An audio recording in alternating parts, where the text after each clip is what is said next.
Assalamualaikum warahmatullahi wabarakatuh. Selamat datang di Bicara Pajak bersama saya Faris Sustian. Video kita kali ini masih melanjutkan pembahasan yang kemarin, yakni terkait dengan keberatan pajak ya, gitu. Nah, kalau kemarin kita sudah membahas tentang dasar hukumnya, kemudian ruang lingkupnya apa saja yang bisa diajukan keberatan, dan juga yang terakhir adalah syarat-syarat dalam mengajukan keberatan.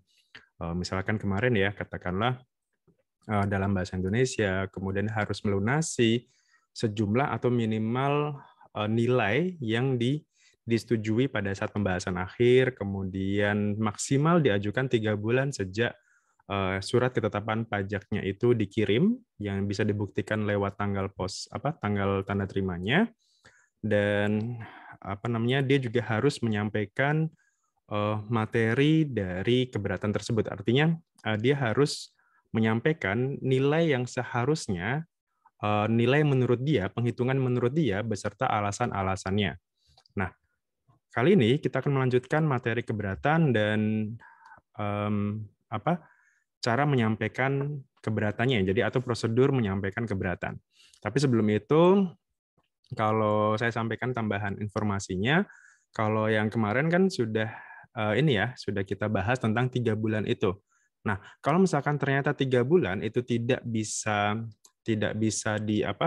dikejar gitu ya. Nah, kan itu misalkan di luar kekuasaan atau di luar kuasa wajib pajak gitu ya. Jadi misalkan dia nggak bisa nih menyanggupi, karena kan keberatan itu maksimal 3 bulan gitu. Nah, dia tidak bisa menyanggupi jangka waktu tersebut gitu. Nah, itu masih bisa dilakukan keberatan selama memang itu di luar kuasanya gitu. Nah, apa saja penyebab di luar kuasanya tadi?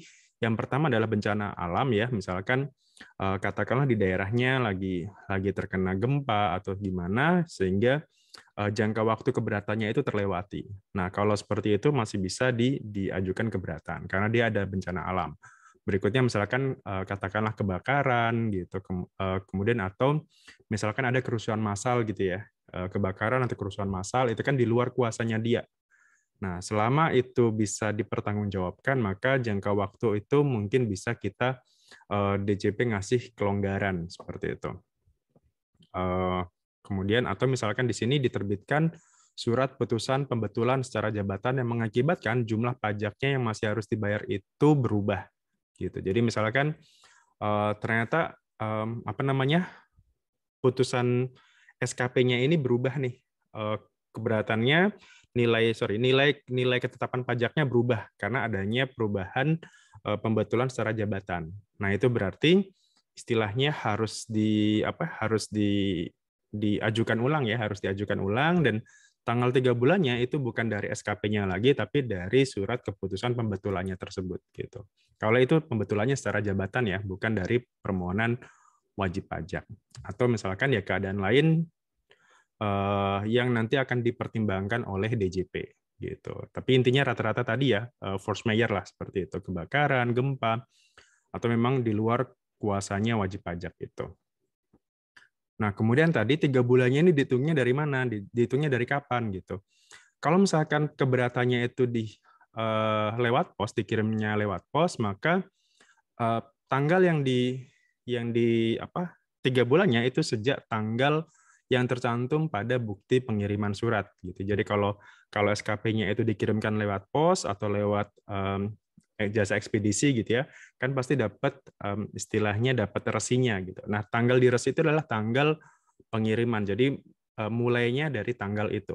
Kalau kemarin contohnya katakanlah sekarang tanggal 10 Juli, maka paling lambat nanti adalah 3 bulan setelahnya. Berarti Agustus, September, Oktober tanggal 9 biasanya. Jadi H-1 tanggalnya itu -1 ya. Jadi kalau sekarang tanggal 10 berarti tanggal 9 3 bulan setelahnya gitu. Misalkan katakanlah kalau 10 Agustus berarti September, Oktober, November. Berarti 9 November seperti itu. Maksimal 3 bulan dari situ.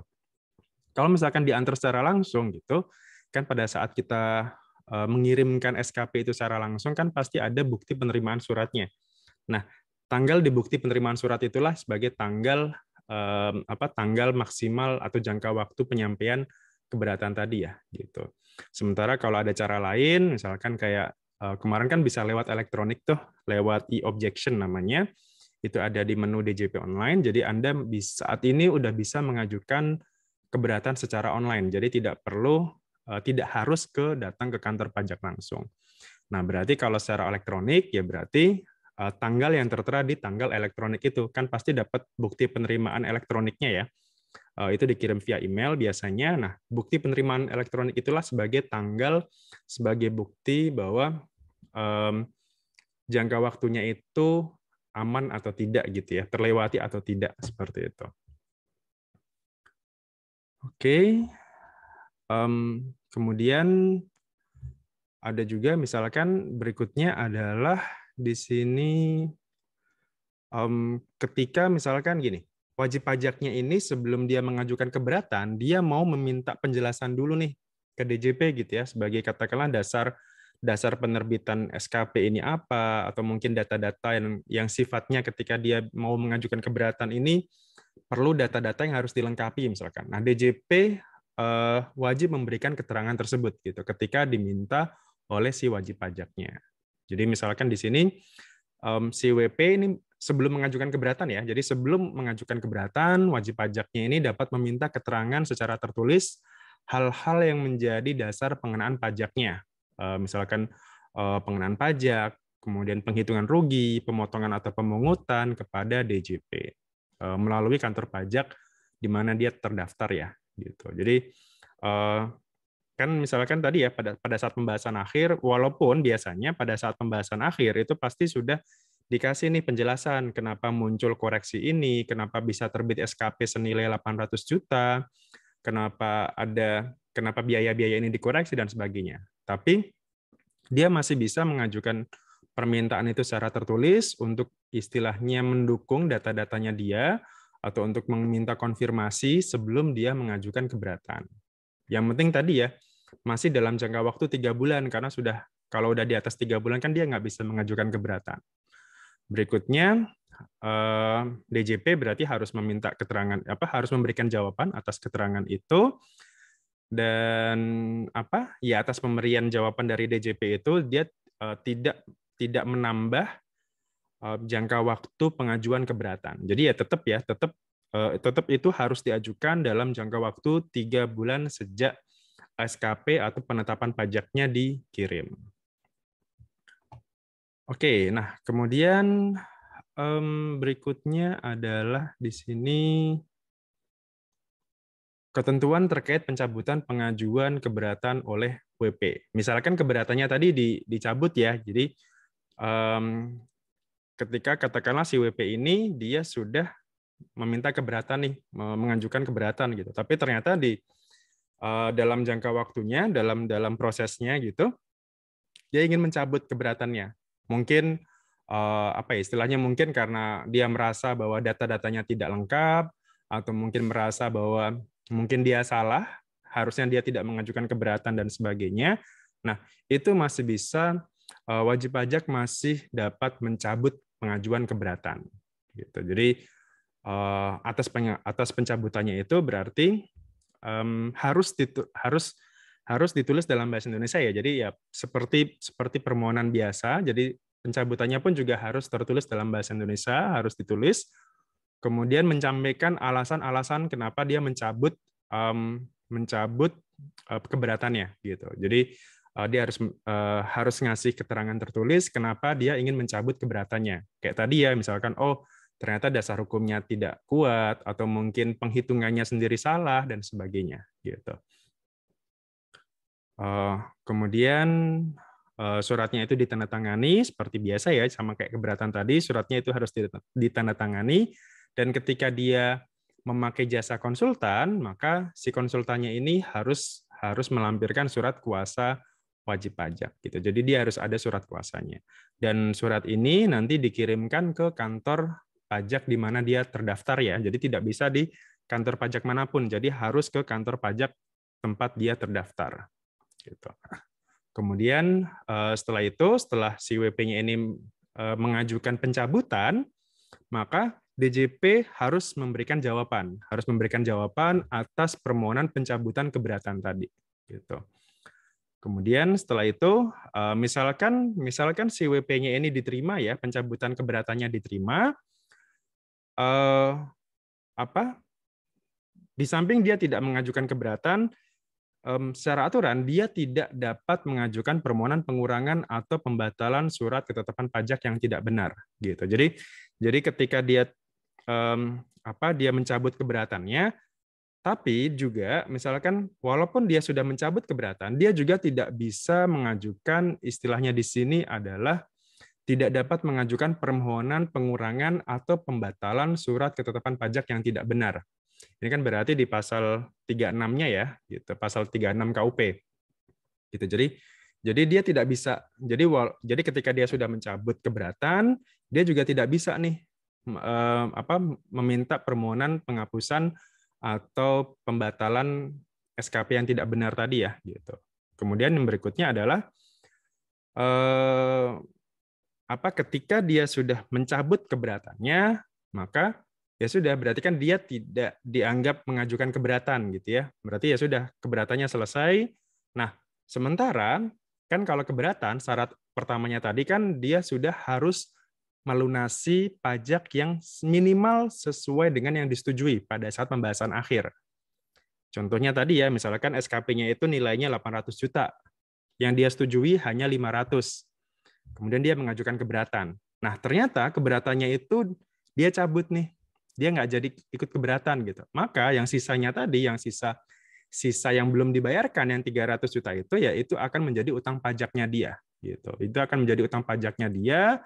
Dan ya sudah, kalau misalkan dia tidak melunasi itu ya berarti akan ada mekanisme penagihan di situ. Dia harus mengikuti proses selanjutnya gitu. Jadi kalau misalkan dia mencabut keberatan ya berarti pajak yang belum dibayarkan atau belum distorkan sesuai dengan SKP yang sudah terbit yaitu harus dilunasi gitu. Oke, kemudian yang terakhir sebelum kita selesai di video kali ini adalah jenis permohonan yang tidak dapat diajukan WP dalam hal mengajukan keberatan gitu. Kalau kemarin kan keberatan hanya bisa diajukan secara materinya ya atau isi dari SKP. Nah, ada beberapa permohonan yang tidak bisa diajukan lewat keberatan. Yakni pertama adalah pengurangan, penghapusan, dan pembatalan sanksi administrasi. Gitu. Ini semuanya ada di pasal 36 Undang-Undang KUP ya. Yang pertama tadi pengurangan, penghapusan, atau pembatalan sanksi administrasi. Jadi yang mau dihapus itu hanya sanksinya saja. Gitu. Jadi misalkan katakanlah 800 juta pokok pajaknya SKP ya. Katakanlah sanksinya sendiri itu misalkan 200 juta misalkan. Nah, kalau dia mau mengajukan keberatan, ya bukan atas sanksinya gitu. Kalau mau menghapus sanksi sendiri itu ada. Jadi bukan di keberatan, tapi ada di upaya penghapusan pengurangan sanksi tadi gitu. Jadi ini beda kegiatan, beda permohonan gitu. Kalau mau hapus sanksi aja. Kalau mau keberatan aja gitu. Nggak boleh dua-duanya. Kemudian di samping itu pengurangan atau pembatalan SKP yang tidak benar tadi ya gitu. Jadi walaupun misalkan keberatannya ini dicabut ya dia juga tidak bisa mengajukan pembatalan atau di sini pengurangan SKP yang tidak benar tadi gitu. Merasa tidak benarnya ini karena apa? Bisa karena secara jabatan ataupun lewat permohonan. Kemudian yang terakhir adalah pembatalan SKP dari hasil pemeriksaan yang dilaksanakan tanpa penyampaian pemberitahuan hasil pemeriksaan. Jadi kan kalau di alur pemeriksaan itu kan awalnya si pemeriksa harus menyampaikan SPHP, surat pemberitahuan hasil pemeriksaan. Nah, ternyata sampai dengan terbit SKP, SPHP ini tidak pernah disampaikan gitu. Kan berarti secara prosedur salah ya. Nah, itu bukan ranahnya keberatan, tapi nanti mungkin ranahnya di gugatan seperti itu. Karena secara formal dia fiskusnya ini secara formal salah dalam istilahnya dalam secara prosedurnya itu salah gitu. Atau misalkan pada saat pemeriksaan ternyata WP tidak diundang pada saat pembahasan akhir. Nah, ini juga salah ya. Jadi ya, itu nanti akan diajukan melalui gugatan. Kan kalau upaya hukum kan yang lainnya selain keberatan kan ada banding, ada gugatan dan sebagainya. Jadi kalau secara prosedur itu salah, maka itu bisa diajukan lewat gugatan. Termasuk misalkan dalam hal penagihan ya. Katakanlah penagihan tapi tidak ada surat paksanya, tidak ada surat sita dan sebagainya seperti itu. Nah, itu bisa diajukan keberatan. Bisa diajukan gugatan kalau itu. Oke, barangkali itu dulu untuk video keberatan part yang kedua. Kalau part pertama itu tadi tentang ruang lingkupnya ya. Nah, kalau yang tadi, yang part kedua ini adalah tentang bagaimana mencabut keberatan gitu dan jenis-jenis apa ya? Permohonan apa saja yang tidak bisa diajukan keberatan serta tadi ya jangka waktu 3 bulannya ini itu dihitungnya atau mulainya dari sejak kapan sampai kapan seperti itu. Nanti di video berikutnya atau di part yang ketiga nanti kita akan bahas terkait tentang alur penyelesaian keberatannya gitu. Beserta nanti kalau misalkan ternyata hasilnya itu ditolak itu seperti apa sanksinya gitu. Nanti akan kita bahas lagi di video berikutnya. Itu saja yang bisa saya sampaikan. Mohon maaf kalau ada kekurangan. Sampai jumpa lagi di video saya berikutnya. Assalamualaikum warahmatullahi wabarakatuh. Salam.